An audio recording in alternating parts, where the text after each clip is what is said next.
Niçois et Niçoises, excusez-nous de vous déranger en samedi de plus. Ici on est réunis, c'est pour faire une communication.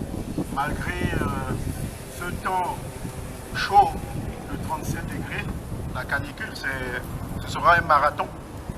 Alors, nous avons plusieurs thèmes qu'on va aborder. Le premier thème sera sur le Gabon. Pratiquement depuis la période post-électorale jusqu'à la période actuelle. Le deuxième thème sera la France-Afrique et le CFA. Le CFA et la France-Afrique sont réunis, sont des thèmes complémentaires. Donc je repasse la parole au secrétaire général qui va commencer par la première partie sur le Gabon.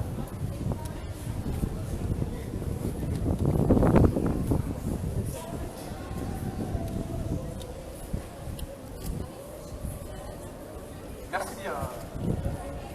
Alors, il s'agit ici, mesdames et messieurs, d'évoquer l'extrême gravité d'une crise gabonaise inédite aux conséquences incalculables. Depuis bientôt 3 ans, le Gabon se meurt chaque jour et le peuple se retrouve davantage en danger. Depuis près de 3 ans, notre cher Gabon traverse une crise multiforme, multisectorielle, multidimensionnelle. C'est une situation inédite qui ne cesse de s'aggraver au fil des jours.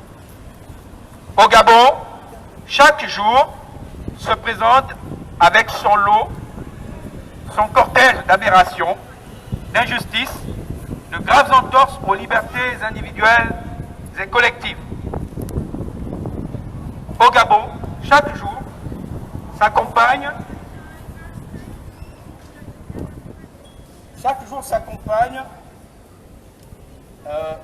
de son lot de détournement de fonds publics, de mesures iniques qui paupérisent encore plus le peuple et menacent la cohésion du tissu social. Cela prend des proportions extrêmement alarmantes qui devraient inquiéter toute la communauté internationale et plus particulièrement la France. Mesdames et messieurs, chers invités, peuple d'Afrique et d'ailleurs, peuple de France et peuple d'Europe, nous sommes ici aujourd'hui pour vous informer de la situation qui devient de plus en plus chaotique au Gabon. L'objectif majeur étant de vous interpeller au sujet de la souffrance du peuple gabonais, afin que vous puissiez agir sur l'ensemble de vos élus de manière à demander des comptes au sujet de ce qui se passe au Gabon. La France a une responsabilité historique. La France a toujours été au Gabon, a des intérêts au Gabon. Il y a 20 000 Français au Gabon. Il y a l'armée française au Gabon. Nous aimerions que le peuple français interpelle M. Emmanuel Macron et les membres de son gouvernement, parmi lesquels M. Jean-Yves Le Drian.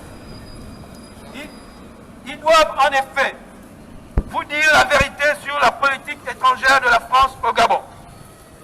Pourquoi refuse-t-il de faire appliquer les résolutions du Parlement européen votées à une large majorité le 14 septembre 2017 à Strasbourg contre la dictature des Bongo? Pourquoi n'existe-t-il pas une commission d'enquête indépendante pour déterminer les responsabilités concernant les massacres post-électoraux de 2016 au quartier général du président élu Jean Ping, qui se trouve malheureusement toujours en résidence surveillée, assignée à résidence, si vous voulez, au Gabon, avec impossibilité de sortir du territoire. Pourquoi ne disent-ils pas la vérité sur la disparition d'Ali Bongo et le désordre qu'organise aujourd'hui le Marseillais Brice Farjon? Celui-ci exerce depuis la disparition d'Ali Bongo une influence digne d'un chef d'État en toute illégalité. Quel est le rôle de M. Jean-Yves Le Drian dans la réhabilitation à l'international de ce régime illégitime et meurtrier? En somme, pourquoi tant de complicité avec la dictature des Bongo et tant d'indifférence et de cynisme à l'égard de la souffrance du peuple gabonais? Pour bien comprendre ce qui se passe, il est important de rappeler les différentes étapes de cette crise post-électorale inédite ayant des conséquences incalculables. Ainsi, je vais passer la parole à Bruno qui va continuer le discours en présentant les différentes étapes qui expliquent tout justement l'évolution de la situation au Gabon depuis l'élection présidentielle.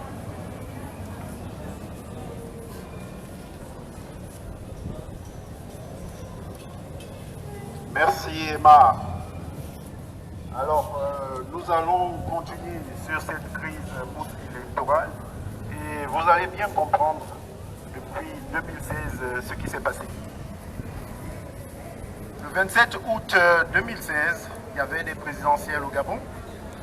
Le peuple a voté massivement en faveur de Jean Ping. Il y avait une scène de liesse sur l'ensemble du territoire. Le 31 août 2016, un déni de démocratie, les institutions étatiques inféodées au pouvoir valident le hold-up électoral d'Ali Bongo. Du 31 août au 5 septembre 2016, il y a une vague de répression sans précédent. 1200 arrestations arbitraires, 814 procès, tueries de masse, 425 morts, 3000 disparus, selon les ONG humanitaires. Le 3 octobre 2016, Ali Bongo s'intronise président du Gabon. En dehors de tout cadre légal, Ali Bongo prête serment en catimini pour couronner son hold-up électoral.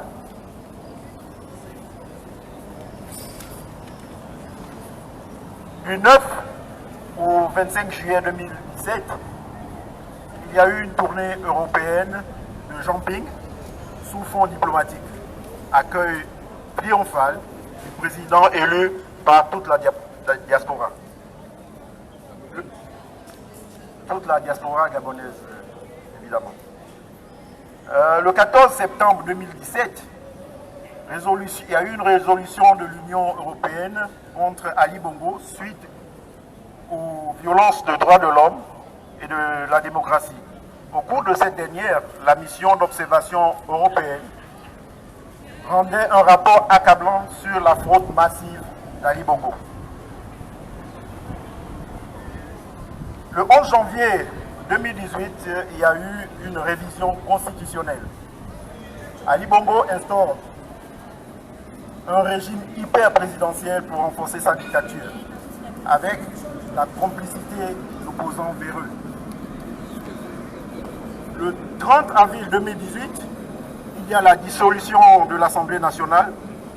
Ali Bongo se débarrasse de ses députés devenus trop gênants, grâce évidemment à sa belle-mère, la présidente de la Cour constitutionnelle, Marie-Madeleine Bouratsou. Le 21 septembre 2018, la Cour pénale internationale déboute le Gabon de sa saisine contre Jean Ping.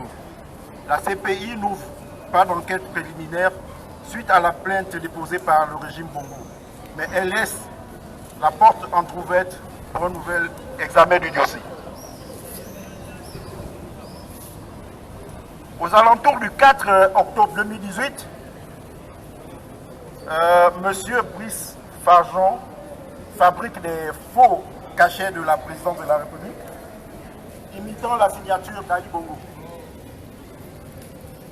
Du 21 au 24 octobre 2018, la crise post-électorale perdure. Ali Bongo a rendu moribonde l'économie avec une dette abyssale, précarise les jeunes, les libertés sont restreintes, on emprisonne tous les opposants et on les torture. La date du 24 octobre 2018 restera marquée dans l'histoire du Gabon parce que Ali, suite à un accident vasculaire cérébral, disparaît de la scène nationale et internationale.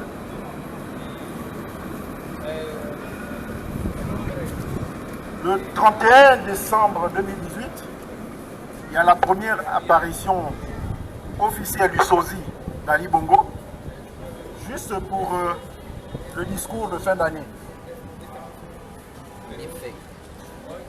Du 14 novembre 2018 au 11 janvier 2019, changement illégal de la Constitution par la présidente de la Cour constitutionnelle, la Tour de Pise, 3SN. Le 12 avril 2019, il y a la disparition de 353 conteneurs au port de Libreville avec des espèces très précieuses comme le bois, comme le Kevazingo. C'est le Kevazingo Gate. Ce Kevazingo Gate dévoile davantage l'influence qu'exerce désormais Brice Farjon au sommet de l'État gabonais, s'accaparant illégalement des attributions d'un chef de l'exécutif. En conclusion, considérant la situation explosive causée par l'usurpation du pouvoir et la mauvaise gouvernance des putschistes au Gabon, nous tenons à mettre en garde la communauté internationale du danger d'une guerre civile et de la menace des représailles contre la communauté française vivant au Gabon. Nous devons absolument éviter d'arriver à de tels drames. C'est pourquoi nous invitons le peuple français et les autres peuples à mettre la pression nécessaire sur les dirigeants français et à les pousser à prendre enfin leurs responsabilités vis-à-vis du Gabon. Merci. À eux de respecter C'est l'Afrique qui gagne. Scrupuleusement les résolutions prises par le Parlement européen afin de mettre fin à ce crime contre l'humanité qui s'apparente à un génocide silencieux et afin que la souveraineté du peuple gabonais devienne une réalité. Le peuple a voté Jean Ping le 27 août 2016. Il doit donc prendre le pouvoir. C'est l'exigence de la majorité des Gabonais. Je vous remercie. Nous allons faire d'abord une petite pause musicale avant de continuer en allemand pour certains touristes germanophones.